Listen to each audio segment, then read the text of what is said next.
آپ کا کوئی دوست، رشتہ دار یا خود آپ اپنی کسی کامیابی کو دیکھ کر اگر اللہ کا شکر ادا نہیں کرتے اور اس کامیابی پر فخر محسوس کرتے ہیں اور خود ہی کی تعریف سننا پسند کرتے ہیں تو جان لیں کہ نظر بد آپ کی اس کامیابی کو ناکامی میں بدلتے دیر نہیں لگائے گی۔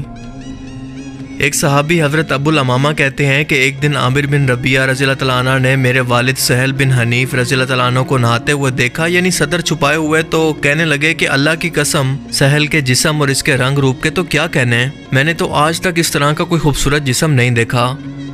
ابو الامامہ کہتے ہیں کہ عامر کا یہ کہنا تھا کہ مجھے اچانک سے ایسا محسوس ہوا کہ جیسے میرے والد سہل کو گرا دیا گیا، یعنی کہ عامر کی ان کو نظر لگ گئی اور وہ فوراً بے ہوش ہو کر گر پڑے۔ چنانچہ ہم سب لوگ ان کو اٹھا کر رسول پاک صلی اللہ علیہ وآلہ وسلم کی خدمت میں حاضر ہوئے اور ان سے عرض کیا کہ اے اللہ کے رسول، آپ سہل کے علاج کے لیے کیا تجویز کرتے ہیں؟ اللہ کی قسم یہ تو اپنا سر بھی نہیں اٹھا سکتے۔ آپ صلی اللہ علیہ وآلہ وسلم نے سہل کی حالت کو دیکھ کر فرمایا کہ کیا کسی شخص کے بارے میں تمہارا خیال ہے کہ اس نے ان کو نظر لگائی ہے؟ تو لوگوں نے عرض کیا کہ جی ہاں، عامر بن ربیعہ رضی اللہ تعالیٰ عنہ کے بارے میں ہمارا گمان ہے کہ انہوں نے ان کو نظر لگائی ہے۔ راوی کہتے ہیں کہ رسول اللہ صلی اللہ علیہ وآلہ وسلم نے یہ سن کر عامر کو اپنے پاس بلایا اور ان کو سخت لاپرواہ کہہ کر ڈانٹا اور فرمایا کہ تم میں سے کوئی اپنے بھائی کو کیوں آخر مارنے کے پیچھے پڑا ہوا ہے؟ تم نے سہل کو برکت کی دعا کیوں نہیں دی؟ پھر آپ صلی اللہ علیہ وآلہ وسلم نے عامر کو حکم دیا کہ تم سہل کے لیے اپنے اعضاء کو دھو اور اس پانی کو اس پر ڈال دو۔ چنانچہ عامر نے ایک برتن کے اندر اپنے منہ، ہاتھ، کونیاں، گھٹنے، دونوں پاؤں کی انگلیوں کے پورے اور زیر ناف جسم یعنی ستر اور کولوں کو دھویا اور وہ پانی جس سے عامر نے اپنے یہ تمام اعضاء دھوئے تھے سہل پر ڈال دیا گیا، اور اس کا اثر یہ ہوا کہ سہل فوراً سے اٹھ کر کھڑے ہو گئے اور لوگوں کے اندر ایسے گل مل گئے جیسے ان کو کچھ ہوا ہی نہیں تھا۔ نظر بد یا نظر لگنا ایک قدیم تصور ہے جو کہ دنیا کے مختلف قوموں کے اندر ہزاروں سالوں سے پایا جاتا ہے۔ اسلام کی آمد سے پہلے بھی مشرکین مکہ باقاعدہ کسی شخص کو نظر بد لگا کر برباد کرنے کے لیے بالکل جادوگروں کی طرح کچھ خاص لوگوں کی خدمات لیا کرتے، جن کے بارے میں یہ مشہور تھا کہ وہ اپنی بد نظری سے لوگوں کو نقصان پہنچا سکتے ہیں۔ اسلام کے دشمنوں نے نبی پاک صلی اللہ علیہ وآلہ وسلم اور ان کی دعوت کو نقصان پہنچانے کے لیے عرب کے انہی لوگوں کی خدمات لینے کا ارادہ کیا جو کہ نظر بد لگانے کے اندر شہرت رکھتے تھے۔ ان لوگوں کا خود یہ دعویٰ تھا کہ وہ جس بھی چیز کو نقصان پہنچانے کے ارادے سے دیکھتے ہیں، ان کے دیکھتے ہی دیکھتے وہ چیز تباہ ہو جاتی ہے۔ لیکن اللہ تعالیٰ نے نبی پاک صلی اللہ علیہ وآلہ وسلم کو ان کے تمام شر سے محفوظ رکھا اور وہ اپنی تمام بدنیتوں کے باوجود ہمیشہ ناکام ہی رہے۔ ان لوگوں کی شر انگیزی کو قرآن کریم کے اندر کچھ اس طرح سے بیان کیا گیا ہے کہ اللہ پاک قرآن کریم کے اندر فرماتا ہے کہ بے شک کافر لوگ جب قرآن سنتے ہیں تو ایسا لگتا ہے کہ آپ کو اپنی حاسدانہ نظروں سے نقصان پہنچانا چاہتے ہیں اور کہتے ہیں کہ یہ تو دیوانہ ہے۔ اس آیت مبارکہ کے اندر نظر بد سے ہونے والے نقصان کی طرف اشارہ کیا گیا ہے جو کہ کسی بھی دوسرے انسان کے جسم پر اثر انداز ہو سکتی ہے، لہٰذا رسول پاک صلی اللہ علیہ وآلہ وسلم کا ارشاد ہے کہ نظر کا لگ جانا بالکل حقیقت ہے۔ عام طور پر لوگ ایسا ایک دوسرے سے حسد کی وجہ سے کرتے ہیں کیونکہ ہم لوگ اللہ کا شکر ادا کرنے کی بجائے صرف اس غم کے اندر رہتے ہیں کہ کسی شخص کے پاس مجھ سے زیادہ نعمتیں کیوں موجود ہیں۔ ہم لوگ اللہ کی تقسیم پر سوال اٹھاتے ہیں، حالانکہ اللہ آپ سے چھین کر کسی کو نہیں دے رہا۔ اس کی بجائے ہمیں یہ سوچنا چاہیے کہ یقیناً اس شخص نے مجھ سے زیادہ محنت کر کے یہ سب کچھ کمایا ہے، اگر یہ کر سکتا ہے تو میں کیوں نہیں کر سکتا۔ لیکن ہم لوگ کیونکہ الٹا چلتے ہیں اور کسی کی کامیابی پر خوش ہونے کی بجائے خود کچھ نہیں کر سکتے تو دوسروں کو بھی اپنے برابر لانے کے لیے ہر ممکن کوشش کرتے ہیں، حسد اور نظر بد سے اسے گرانے کے اندر لگے رہتے ہیں۔ رسول اللہ صلی اللہ علیہ وآلہ وسلم کا فرمان ہے کہ نظر بد اتنی بری چیز ہے کہ اونٹ کو ہانڈی تک پہنچا سکتی ہے، یعنی اتنا بڑا ایک زندہ جاندار دیکھتے ہی دیکھتے صرف بری نظر کی وجہ سے ہانڈی تک پہنچ سکتا ہے، یعنی مر سکتا ہے۔ انسانوں کی تقدیر کیونکہ اللہ نے پہلے ہی لکھ دی ہے اور ماں باپ سے حسن سلوک اور صدقہ انسان کی عمر کو بڑھا بھی سکتا ہے، لیکن اس کی تقدیر کو اگر کوئی چیز کاٹ سکتی ہے تو آپ صلی اللہ علیہ وآلہ وسلم کے فرمان کے مطابق وہ نظر بد ہے۔ آپ صلی اللہ علیہ وآلہ وسلم نے فرمایا کہ اگر تم میں سے کسی شخص کو یہ خدشہ ہو کہ اسے نظر بد ہے تو اسے چاہیے کہ علاج کے طور پر غسل کرے، کیونکہ اس وقت عرب میں یہ رواج تھا کہ جس بھی شخص کو نظر لگتی تھی اس کے ہاتھ، پاؤں اور زیر ناف حصے کو دھو کر وہی پانی اس شخص پر ڈالتے تھے جس کو نظر لگی تھی اور اس چیز کو شفا کا ذریعہ سمجھتے۔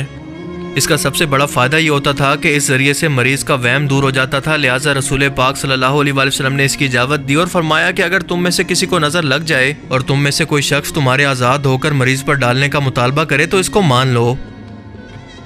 رسول اللہ صلی اللہ علیہ وآلہ وسلم نے نظر بد کی حقیقت کو بیان کرنے کے ساتھ ساتھ اس کا علاج بھی امت کو بیان کر دیا کہ جس شخص کو یہ وہم ہو کہ اس پر نظر بد کا اثر ہے، اس کے ہر ایک کام کے اندر رکاوٹ اور اچانک سے تکلیفیں آنا شروع ہو رہی ہیں تو اسے چاہیے کہ غسل کرے۔ بیری کے پتوں سے غسل کرنا جادو، جنات اور نظر بد سے نجات دیتے ہیں۔ اور اگر آپ اس سے بچنا چاہتے ہیں تو سب سے پہلے ایک کام کریں کہ آپ کے سگے رشتہ داروں کے علاوہ جو کہ آپ کی کامیابی سے خوش ہوتے ہیں، ان کے علاوہ اپنی کامیابی کو کسی کے ساتھ بھی شیئر مت کریں، کیونکہ آپ جتنا کامیاب ہوں گے آپ کے حاسد بھی اتنے زیادہ بڑھتے جائیں گے۔